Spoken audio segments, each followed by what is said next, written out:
दोस्तों नमस्कार। मैं हूं विजय कुमार, एक लेखक। मेरी किताबें हैं। दोस्तों मेरी समझ में नहीं आ रहा कि हम इतने बढ़िया बढ़िया वीडियो डाल रहे हैं,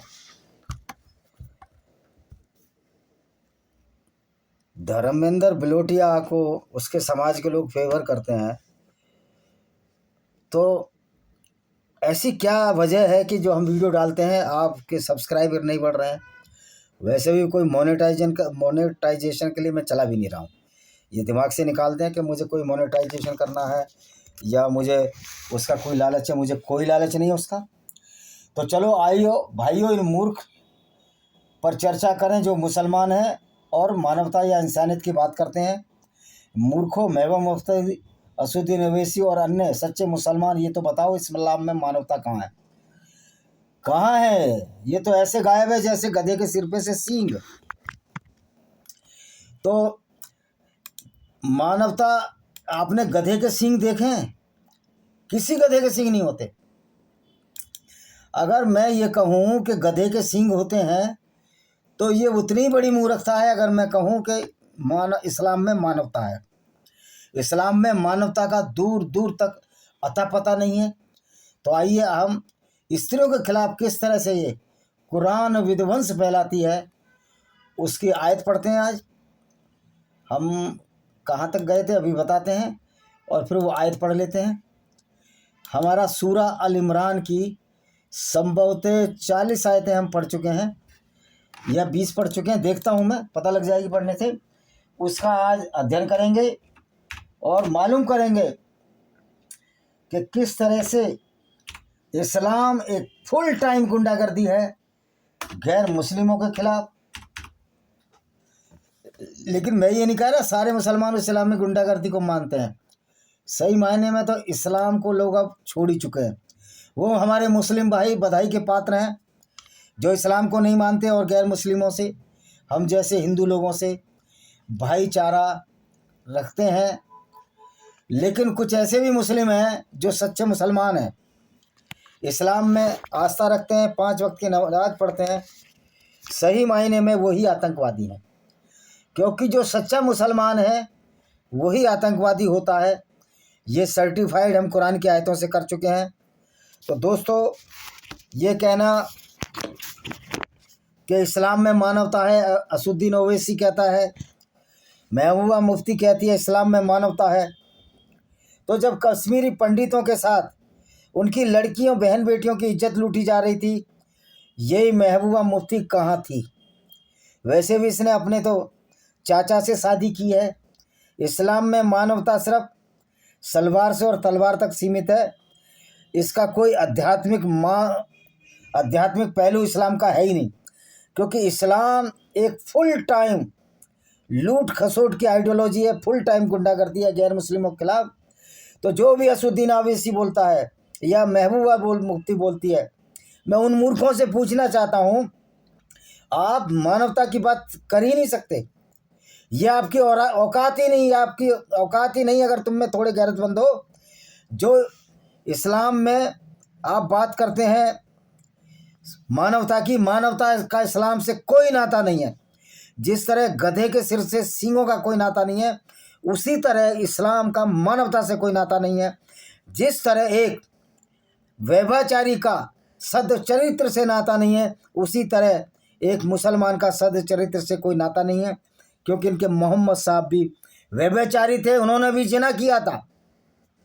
एक दासी को ये लाए थे, मारिया अल किबतिया और मैरी द कोप्ट, जो एक क्रिश्चियन ईसाई थी, कोप्टिक ईसाई थी, जो कि आज भी मिस्र में पाए जाते हैं।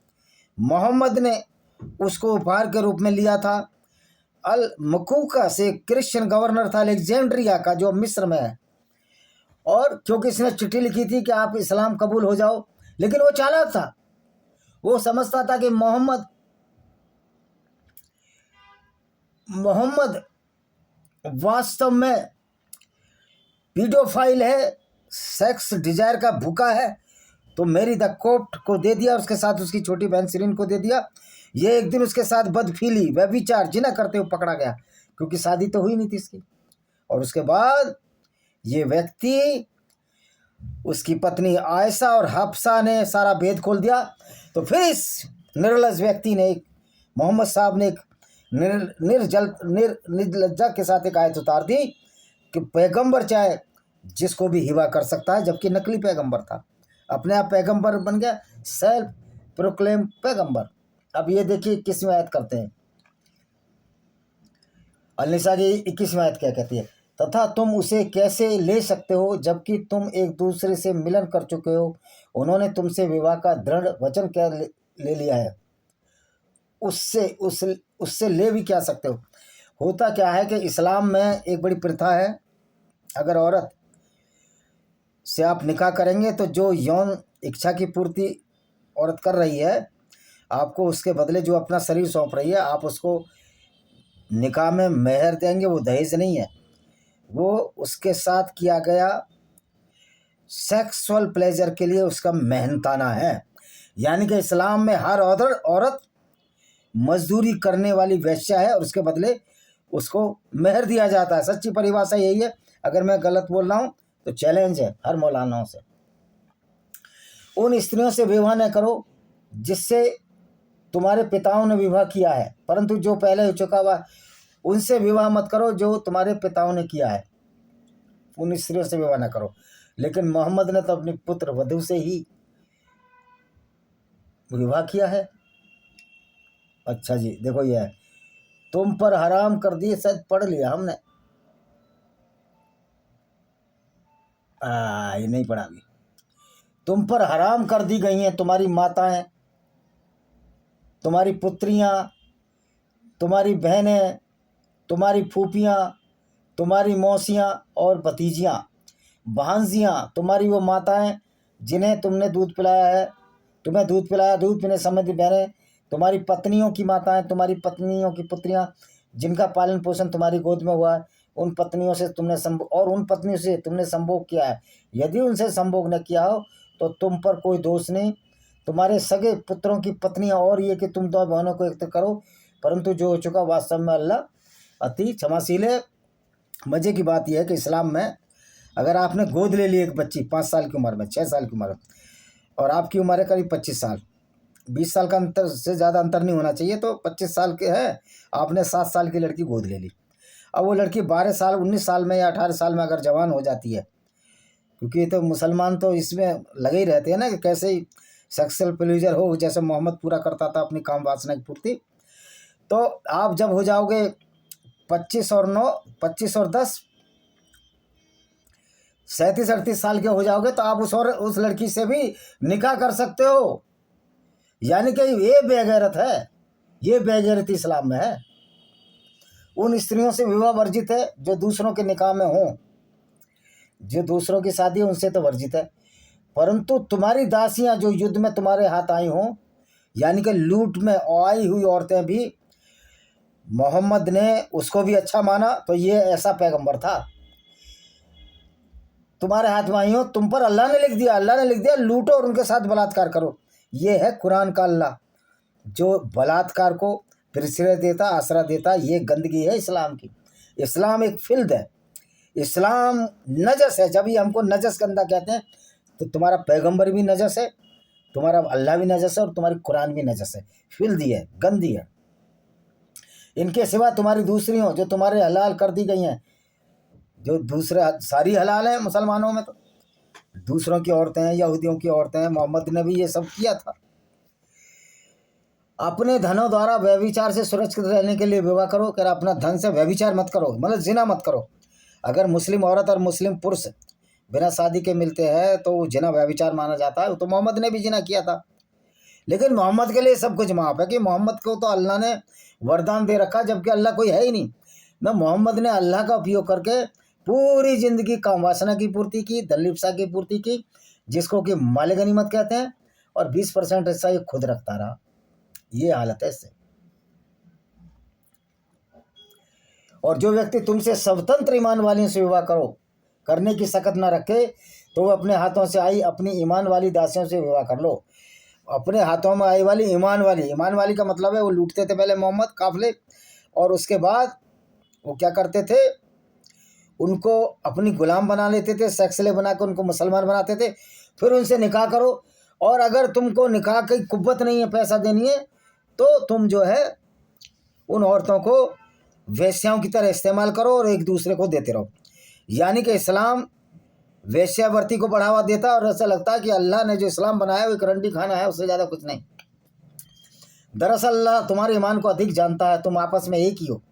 अतः तुम अपने उनके स्वामी की अनुमति से उन दासियों से विवाह कर लो जो मुसलमान हैं, नियमानुसार उनका मेहर दे दो। अगर दासियों से वे सती हों, व्यभिचारिणी नहीं हो। अब तुम खुद व्यभिचार कर रहे हो, यहूदी औरत को तुमने लूटा, व्यभिचार कर डाला, तो सती कैसे रह जाएगी? तो तुम तो व्यभिचारी हो, बलात्कारी हो। इस्लाम बलात्कारियों का ग्रुप है। और गुप्त प्रेमी ना बना रखी हो, गुप्त प्रेमी के मोहम्मद को भी डर था ना। एक बार का किस्सा है, तो मोहम्मद को आयशा पे शक हो गया था, इसकी अंगूठी खो गई थी, या बहाना किया इसने, जो भी जाने। तो एक दूसरे व्यक्ति के साथ ऊँट पर आ रही थी, हदीस में है। तो मोहम्मद ने कहा कि गुप्त प्रेमी मत बनाओ, कि मोहम्मद को पता था मोहम्मद सब कुछ कर सकता था। मोहम्मद मैरी द कोप्ट के साथ जिना व्यभिचार कर सकता था अपनी पत्नियों से छिपाकर। तो किस तरह का निम्न स्तरीय ये मोहम्मद साहब का चरित्र है, ये आप देख सकते हो। जब वे विवाहित हो जाए,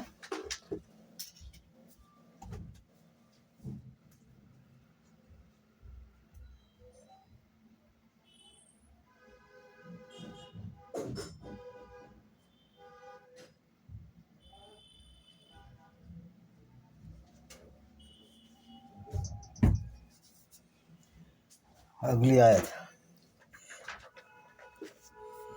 तो विवाहित हो जाएं और व्यभिचार कर जाएं तो उनका आधा दंड है जो स्वतंत्र स्त्रियों का है। अब हम पढ़ते हैं 41वीं आयत।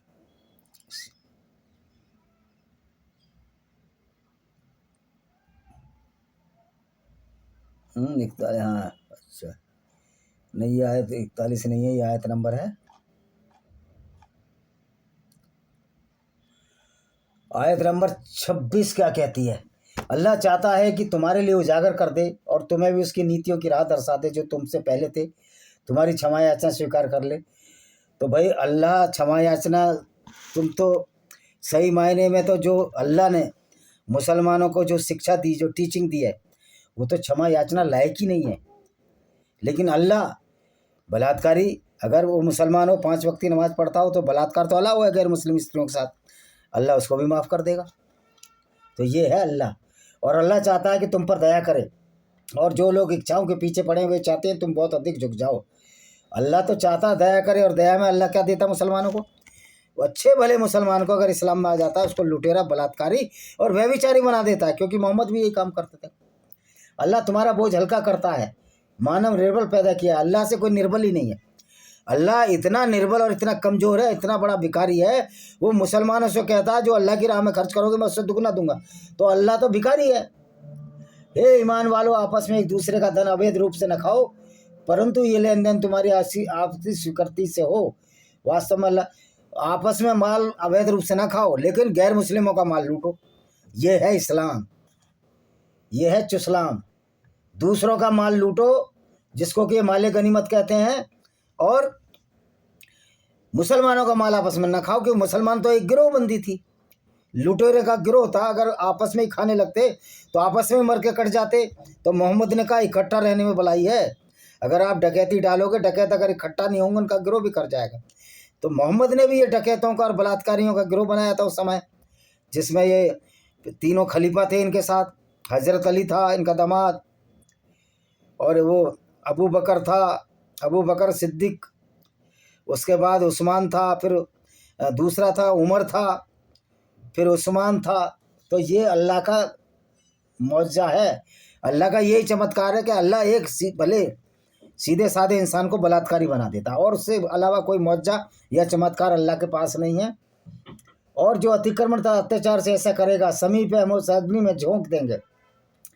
जो मुसलमान आपस में एक दूसरे का धन खाएंगे उनको अग्नि में झोंक देगा, लेकिन जो मुसलमान लूटेगा, गैर मुस्लिम की औरतें, धन, उनके बाग बगीचे, उसको अल्लाह जन्नत देगा। ये किस तरह का, ऐसा लगता है ये अपराधियों का सरदार है अल्लाह। तथापि यदि तुम उन माँ बापों से बचते रहो, तुम्हें रोका जा रहा है, तो हम तुम्हारे लिए दोषों को क्षमा कर देंगे।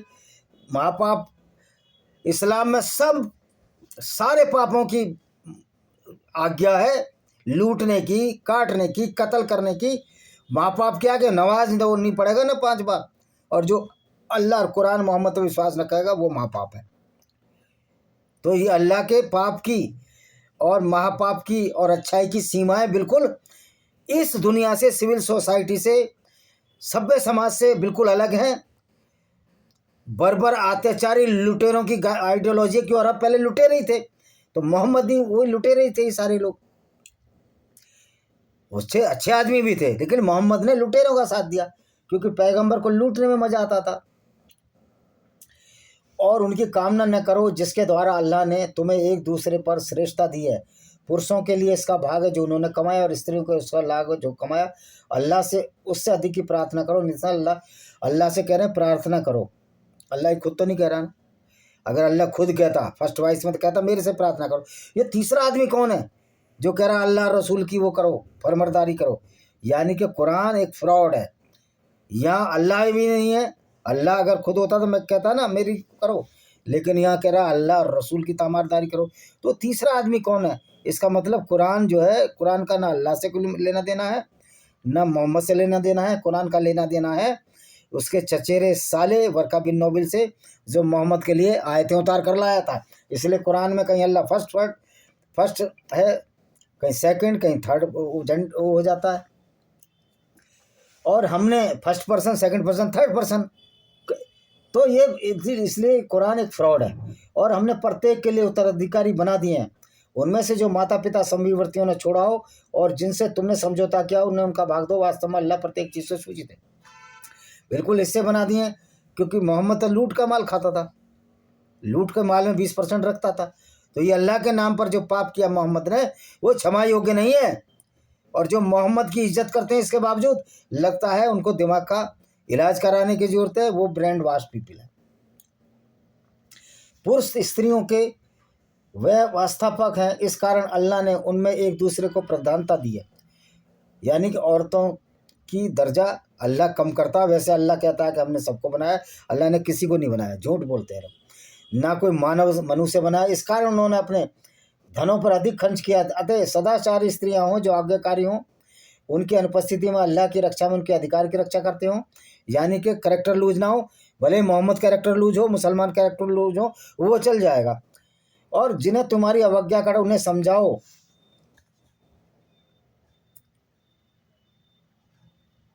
और पढ़ते हैं अब हम आयत नंबर 41 से 45 तक जाएंगे। बस अब 41 में क्या कहती है? तो क्या दशा होगी जब हम प्रत्येक समुदाय से एक साक्षी लाएंगे, गवाह लाएंगे, और हे नबी आपको उन पर बनाकर साक्षी लाएंगे। मतलब उसको ऊपर बैठा देंगे मोहम्मद को, जो लूट करता रहे, बलात्कार करता रहे गैर मुस्लिमों के साथ जो करता था वो। वह दिन, उस दिन जो काफिर रसूल के अवज्ञाकारी हो गए, वे कामना करेंगे उनके सहित भूमि बराबर कर दी जाए, वे अल्लाह की कोई बात ना छिपा सकेंगे। काफिर और रसूल के अवज्ञाकारी हो गए ना, जो मोहम्मद को नहीं मानता, इस्लाम को नहीं मानता, तो वो अच्छा इंसान है। लेकिन जो सच्चा मुसलमान है, जो मोहम्मद और अल्लाह को मानता है, वो कातिल भी हो सकता है, बलात्कार भी हो सकता है, गैर मुस्लिमों को कत्ल करने वाला भी हो सकता है। अब ये देखो, नशा करता था हजरत अली, आयत आ रही है उसके लिए, हे ईमान वालों जब तुम नशे में रहो तो नमाज के समीप ना जाओ, जब तक तुम कुछ बोलो उसे न समझो, और जनाबत की स्थिति में मस्जिदों के समीप जाओ, परंतु रास्ता पार करते यदि तुम रोगी हो अथवा यात्रा में रहो और सिर्फ सहवास कर लो, फिर जल न पाओ तो मिट्टी से तयम्मुम कर लो, अपने मुँह को मतलब मिट्टी से भी हाथ धो लो, और नशे में रहो, नमाज के समीप ना जाओ। क्योंकि जब मोहम्मद के दामाद हजरत अली ने नशे में नमाज पढ़ ली थी, मोहम्मद भी शराब पीते थे, हजरत अली भी शराब पीता था। अगर कोई कमेंट करेगा कहाँ पीते थे तो मैं टिप्पणी में लिख दूंगा, फिर अगला वीडियो बना दूंगा मैं। क्या आपने उनकी दशा नहीं देखी जिन्होंने कुरान का कुछ भाग दिया? वे कुफत खरीदने चाहते हैं, तुम सभी सुपत और विचलित हो जाओ। मतलब कुरान को बदलाव कर दिया, मोहम्मद ऐसा कहता था। कुरान में बदलाव नहीं कर दिया, वो यहूदियों ने अपनी पुस्तक में बदलाव कर दिया और मेरा नाम निकाल दिया। अरे भाई तुम बहुत बाद में पैदा हुए हो, तुम्हें जुम्मा 9 दिन पैदा हुए थे।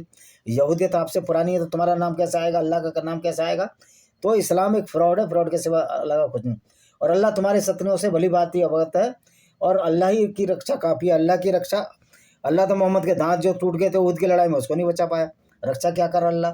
तो आज ये हमने कुछ आयतें बताई कुरान की, कल फिर आगे बताएंगे। इसी के साथ हम वीडियो को विराम देते हैं। वंदे मातरम। जय हिंद। आपका दिन शुभ हो।